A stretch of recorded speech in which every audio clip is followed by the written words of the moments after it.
bonjour. Je me suis toujours demandé si, né à l'époque de Jésus, il m'aurait choisi comme apôtre. Cette question m'a traversé l'esprit bien avant mes 10 ans, comme une mélodie obécédante. Enfant, je scrutais les récits bibliques, imaginant marcher pieds nus les routes poussiéreuses de Galilée, partager le pain avec les exclus, ou braver les regards hostiles pour défendre une parole qui bouleverserait le monde. Aujourd'hui, à l'aube de mes vieux jours, cette interrogation persiste, intacte, presque plus urgente. Pourquoi? Parce que ma vie entière a été un long effort pour répondre à cet appel silencieux, même sans avoir reçu l'ordre explicite. J'ai construit, entrepris, dirigé, enseigné des projets colossaux, des œuvres qui portaient le nom de Dieu comme une bannière. J'ai mobilisé des foules, levé des fonds, inspiré des équipes. Pourtant, au crépuscule, je me demande, est-ce que Jésus aurait reconnu dans ses réalisations l'essence même de ce qu'il attendait? Lui qui choisissait des pécheurs, des collecteurs d'impôts méprisés, des hommes sans prestige, mais capable de tout quitter pour un idéal nu, brut. Suis-je trop organisé pour être un disciple? Trop calculateur pour incarner cette folie douce de la foi? Peut-être suis-je un avant-gardiste, comme tu le suggères, peut-être. Un artiste, un architecte de vision. Quelqu'un qui voit au-delà des horizons connus.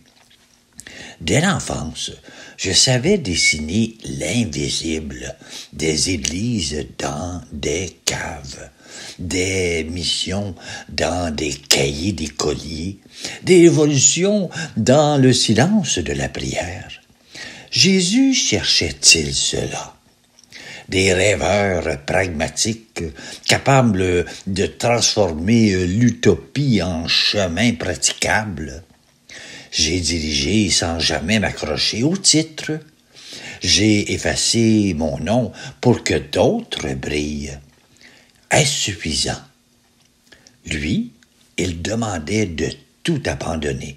Pas seulement l'écho, mais aussi les filets, les comptes, les certitudes, le confort. J'ai appris que suivre Jésus coûte plus qu'un renoncement symbolique. Cela exige de se laisser déchirer par l'inconnu, de préférer les épines aux couronnes. Mes projets, si grands soient-ils, étaient sécurisés par des budgets, des comités, des échéances. Les siens étaient semés au vent, confiés à des inconnus qui trahiraient, domineraient, douteraient. Ai-je jamais pris ce genre de risque? Ai-je marché sur l'eau? Ou simplement construit des bateaux solides pour éviter de sombrer? Parfois, je me dis que ma quête de perfection m'a éloigné de la radicalité qu'il exigeait. J'ai voulu rendre Dieu crédible aux yeux du monde. Stratégie, marketing, structure impeccable. Mais Jésus, lui, se fichait de paraître crédible. Il parlait en paradoxe, choquait les sages, touchait les intouchables, parlait dans la face des dirigeants religieux. Mes réalisations sont-elles des monuments à sa gloire ou à la mienne, déguisées en humilité? La question me brûle. Pourtant, il y a ces moments où j'ai senti sa présence, non dans les grands succès, mais dans les fissures. Ce soir, où j'ai pleuré avec un sans-abri, plutôt que vivre comme un riche. Cette fois où j'ai sabré un projet de luxe pour écouter un adolescent en crise. Là peut-être, j'ai effleuré l'essentiel. Être là, sans agenda, sans noir. Comme Pierre, qui a nié, mais donc que les larmes ont scellé une fidélité plus vraie que tous les discours. Alors, oui, peut-être qu'il m'aurait appelé. Pas pour mes compétences, mais pour mes éclats de vulnérabilité. Pas pour mes visions, mais pour ma capacité à m'agenouiller dans l'ombre. Les apôtres n'étaient pas des héros. Ils étaient des hommes en lambeaux, transformés par une grâce qu'ils ne comprenaient pas. Si Jésus m'a regardé enfant, c'est parce qu'il voyait en moi cette faille où la lumière s'infiltre, cette peur de ne jamais être à la hauteur, qui, paradoxalement, me pousse à tendre la main. Aujourd'hui, je réalise que la question n'est pas « aurait-il voulu de moi ?» mais « est-ce que je veux encore de lui ?» Non comme un modèle lointain, mais comme un compagnon qui marche dans mes ruines et mes jardins. Les projets s'effacent, les titres aussi. Reste cette voix. Suis-moi. Pas pour bâtir, mais pour aimer. Pas pour réussir, mais pour te perdre. Peut-être qu'enfin, je suis prêt. Alors que je vous parle, un drone bourdonne pour vous montrer des images lents et méthodiques, comme un rappel ironique de ce monde obsédé par les apparences. Il survole un champ labouré, vaste étendue de terre d'agriculture, où chaque sillon ressemble à une strophe silencieuse. Le fermier, invisible, a tracé ses lignes pour des moissons qu'il ne verra peut-être pas. Plus loin, les montagnes découpent le ciel. Ces géants fissurés qui savent ce que signifie tenir malgré les tempêtes. Et là-bas, à l'horizon, la mer se confond avec l'infini, insatiable, comme l'appel qui ne cesse de murmurer. Je comprends enfin. Dieu ne se mesure pas aux estrades qu'on lui dresse, ni aux dorures des institutions. Il est dans ce champ labouré, dans ces vies qui sèment sans exiger de récolte. Les religieux, les titres dans l'institution Église, les chasubles. Est-ce important? Des ruisseaux parfois troubles, parfois clairs, mais jamais l'océan. Ce qui fait fuir, c'est d'avoir cru que la foi était un spectacle, que les projecteurs sanctifiaient. Mais regardez ce paysage.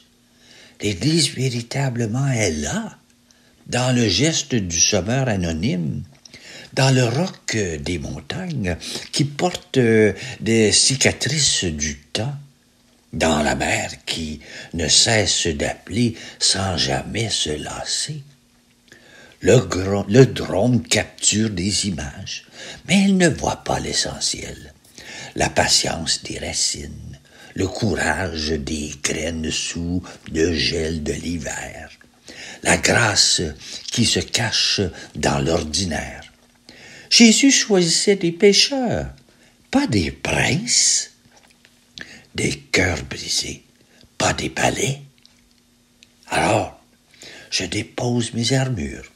Je marche enfin sans plan, sans stratégie, dans ce champ ouvert où le vent emporte mes certitudes.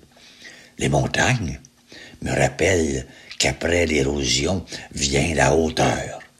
La mer me souffle que l'appel est là. Peut-être qu'être apôtre aujourd'hui, c'est cela.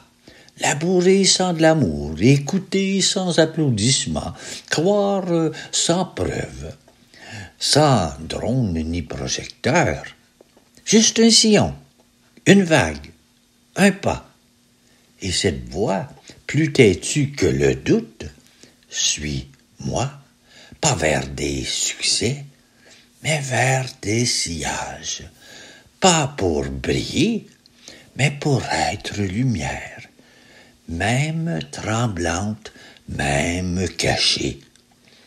En levant les yeux, le drone s'éloignera sûrement, en cliquant ce petit bouton, happé par d'autres paysages. Mais le champ, les monts, la mer, eux demeurent. Et dans ce silence, où plus rien ne clame mon nom, j'entends enfin la réponse. Ce n'est pas toi qui m'as choisi, c'est moi qui te choisis aujourd'hui, ici. Pas pour ce que tu as construit, mais pour ce que tu oses abandonner. Alors, je tends les mains vides, prêt. Vous avez aimé. Ça, c'est l'histoire d'un témoin de Jésus-Christ. Et bien simplement, un témoin qui reste connecté à la réalité et non au spectacle et la popularité. Et voilà. Je vous ai composé une petite prière en lien avec ce que je vous ai dit, et la voici.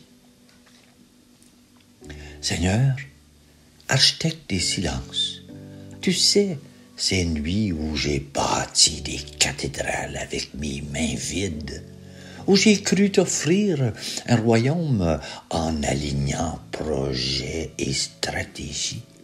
Si mes œuvres ressemblent à du bruit, fais-moi entendre ta voix sous le tumulte, que je t'obéisse avant de te impressionner.